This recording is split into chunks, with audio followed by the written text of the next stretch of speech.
Hi hello friends, welcome to classic kitchen. இன்றைக்கி மரவள்ளி கிழங்கும் நெத்திலி மீன் கூட்டும் எப்படி செய்யலான்னு தான் பார்க்க போகிறோம். இதை கேரளாவில் கப்பை கிழங்குன்னு சொல்லுவாங்க.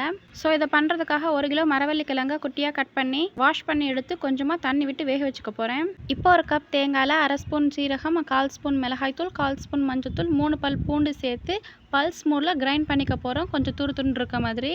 இப்போ கிழங்கு ஓரளவுக்கு வெந்த பிறகு இந்த மாதிரி சென்டர் எடுத்து 1/4 கிலோ நெத்திலி மீனை சென்டரில் வச்சுக்க போகிறேன். இப்போ மறுபடியும் மீனோட சென்டரில் அரைச்ச தேங்காயை வச்சுக்க போகிறோம். இதோட கொஞ்சம் கருவேப்பிலை சேர்த்து லைட்டாக கிளறி விட்டுக்க போகிறோம். அவ்வளோதான். இப்போ க்ளோஸ் பண்ணிவிட்டு 10 to 15 மினிட்ஸ் கழித்து ஓப்பன் பண்ணி பார்த்திங்கன்னா நல்லா வெந்திருக்கும். கேப்பில் 1-2 டைம் தீஞ்சு போகாமல் இருக்கிறதுக்காக அடிக்கடி கிளறி விட்டுக்கோங்க. இப்போ கிழங்கையும் மீனையும் இந்த மாதிரி உடச்சி மசிய விடணும். ஃபைனலாக கருவேப்பிலை சேர்த்துட்டு ஸ்டவ் ஆஃப் பண்ணிக்கலாம். ஸோ அவ்வளோதான், மரவள்ளி கிழங்கும் நெத்திலி மீன் கூட்டும் ரெடி ஆயிடுச்சு. ட்ரை பண்ணிவிட்டு மறக்காமல் சப்ஸ்கிரைப் பண்ணிக்கோங்க. இன்னும் ஒரு வீடியோவில் மீண்டும் சந்திக்கலாம்.